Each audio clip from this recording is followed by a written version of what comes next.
शनिदेव को ग्रहों का राजा कहा जाता है। भगवान भोलेनाथ ने न्याय के देवता की उपाधि दी है। शनिदेव को बहुत जल्दी क्रोध आता है। इसी क्रोध की वजह से पिता सूर्य से इनकी नाराजगी बनी रहती है।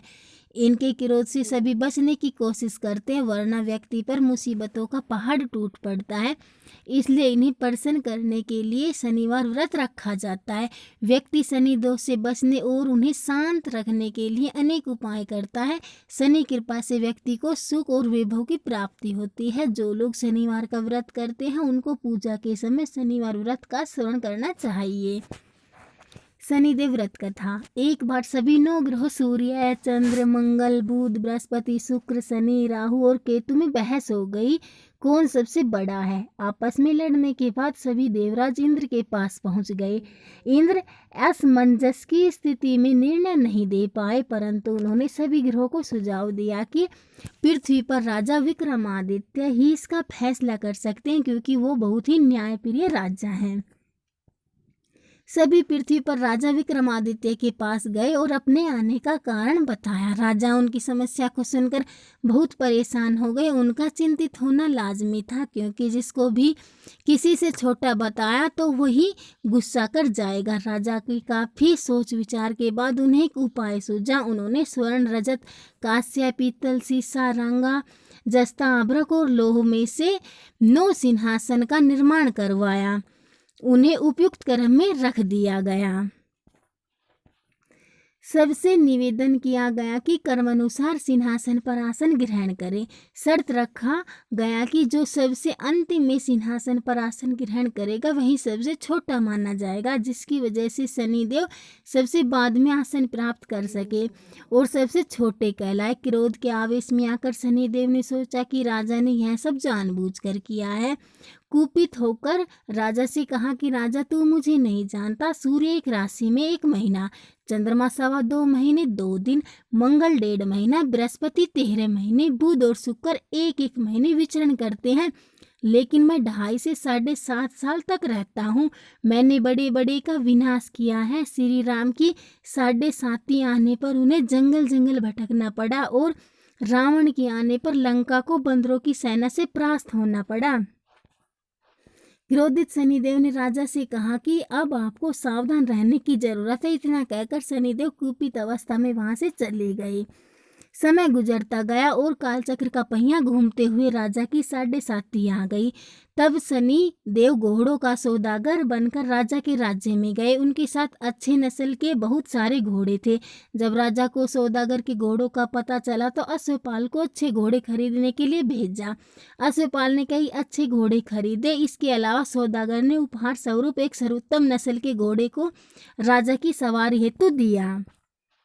राजा विक्रमादित्य जैसे ही उस घोड़े पर बैठे वह सरपट वन की ओर भागने लगा। जंगल के अंदर पहुंचकर गायब हो गया। भूखा प्यास की स्थिति में राजा जंगल में भटकते रहे। अचानक उन्हें एक ग्वाला दिखाई दिया जिसने राजा की प्यास बुझाई। राजा ने प्रसन्नता में उसे अपनी अंगूठी देकर नगर की तरफ चले गए। वहां एक सेठ की दुकान पर पहुंचकर उन्होंने जल पिया और अपना नाम विक्का बताया। भाग्यवश उस दिन सेठ की खूब आमदनी हुई। सेठ खुश होकर उन्हें अपने साथ घर लेकर गया। सेठ के घर में खूंटी पर एक हार टका था जिसको खूंटी निगल रही थी। कुछ ही देर में हार पूरी तरह से गायब हो गया। सेठ ने वापस आया तो हार गायब था। उसे लगा कि विक्का ने ही उसे चुराया है। सेठ ने विक्का को कोतवाल से पकड़वा दिया और दंड स्वरूप राजा उसे चोर समझकर हाथ पैर कटवा दिया। अपंग अवस्था में उसे नगर के बाहर फेंक दिया गया। तभी वहां से एक तेली निकल रहा था जिसको विक्का पर दया आ गई। उसने विक्का को अपनी गाड़ी में बैठा लिया। विक्का अपने जीभ से बैलों को हाँकने लगा। कुछ समय पश्चात राजा की शनि दशा समाप्त हो गई। वर्षा काल आने पर विक्का मल्हार गाने लगा। एक नगर की राजकुमारी मन भावनी ने मल्हार सुनकर मन ही मन प्रण कर लिया कि जो भी इस राग को गा रहा है वो उसी से विवाह करेगी। उन्होंने दासियों को खोजने के लिए भेजा, परंतु वापस आकर उन सभी ने बताया कि वह अपंग आदमी है। राजकुमारी यह जानकर भी नहीं मानी और अगले दिन ही वह अनशन पर बैठ गई। जब लाख समझाने पर राजकुमारी नहीं मानी। तब राजा ने उस तेली को बुलवा भेजा और विका से विवाह की तैयारी करने के लिए कहा। विका से राजकुमारी का विवाह हो गया। एक दिन विका के सपन में शनि देव ने आकर कहा कि देखा राजन, तुमने मुझे छोटा बताकर कितना दुख झेला है। राजा ने क्षमा मांगते हुए हाथ जोड़कर कहा कि हे शनि देव, जैसा दुख मुझे दिया किसी और को ऐसा दुख मत देना। शनि देव इस विनती को मान गए और कहा कि मेरे व्रत और कथा से तुम्हारे सारे कष्ट दूर हो जाएंगे। जो भी नित्य मेरा ध्यान करेगा और चींटियों को आटा डालेगा, उसकी सारी मनोकामनाएं पूर्ण हो जाएंगी।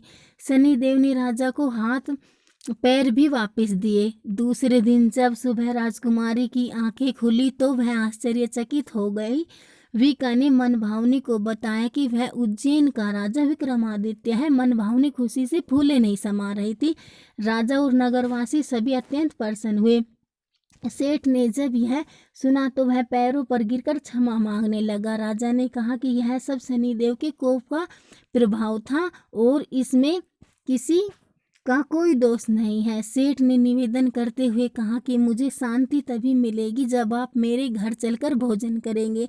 सेठ ने कई प्रकार के व्यंजनों से राजा का सत्कार किया।